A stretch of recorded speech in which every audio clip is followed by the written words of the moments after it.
How does witchcraft intersect with spiritual practices?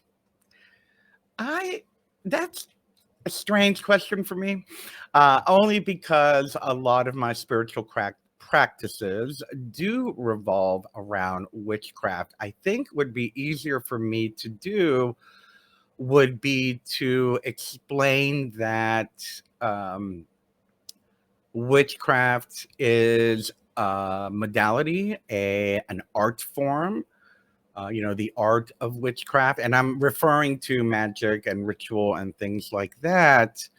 There are those like Wiccans who consider witchcraft to be a religion or a spiritual path, and that's also a spiritual practice. So, depending on how you approach witchcraft, how you use witchcraft in your life, the I have to look at the question again.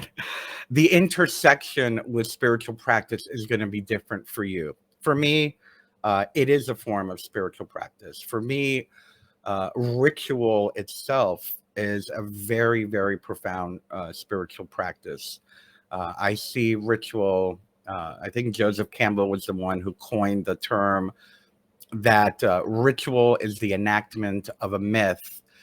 And when I teach ritual to apprentices or acolytes or students online or whatever it might be, I always kind of use the analogy of a spiral and starting on the outside and working your way into the middle and then reversing that and going back out, and how the everything you do in a ritual brings you closer to that center, which ultimately is what alters your state of consciousness so you can focus on the work at hand.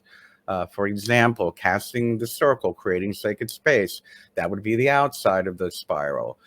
Moving inward, we're calling upon the elements and aligning ourselves with earth, air, fire, and water. Moving in further, we're calling upon the energy of the divine feminine and the divine masculine. And then finally, in the center, we're going to do the work, if it's a spell, if it's a healing, whatever it is. But by the time you get into the center, you have altered your state of consciousness, and um, well, that's it. You've altered the energy within your mind. So to me, spiritual practice intersects with witchcraft in the way of how you use it. You don't need to do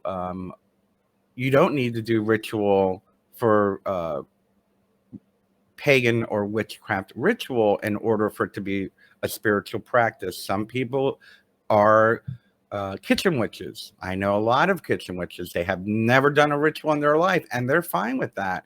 And for them, the art of putting together sacred herbs or sacred ingredients to create some kind of healing tonic or some lovely smell or oil or perfume or something like that, to me, that's another way of altering your state of consciousness. It's almost like that, and you probably hear this analogy a lot. It's almost like, the writer, how the writer just kind of tunes in and like the words just start flowing. And to me, that's kind of like, again, going back to that idea of channeling our higher self or channeling the fates, channeling uh, that which is otherworldly and allowing that to manifest in this plane. So there are so many different types of witchcraft techniques. So for me to say one way is better than the other when it comes to intersecting with spiritual practice, it's not for me to say. It's for what works for you. Um, so I think that kind of answers that question.